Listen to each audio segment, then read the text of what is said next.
Так, Зизер 400 кубов, первый. Мотик моего кента. Забрал его в таком вот состоянии, 2 года простоял. Проблема, как и у всех зизеров, стук в двигателе. Выяснять причину не стал, потому. Вон его запчасти, все, что есть. Голова снята, свечей нету. На спидометре 48 978 тысяч. Ездил нормально.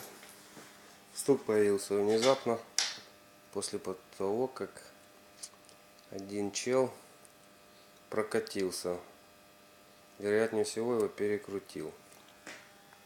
Ну, сейчас попробуем его завести, послушать и узнать, в чем причина. Будем рыскать, смотреть. Но это сразу не натяжитель. Натяжитель просмотрел. Нормально там все с натяжителем. Может, корзина. Здесь у нас вот такое падение было. Это зашлифуем. Приведем в чувство. Вилка ссыть чуток. Сальнички надо поменять. Но так аппарат живой был. Ладно, сейчас аккумулятор зарядится и попробуем его завести. Послушаем, что будет. И потом уже будем искать причину.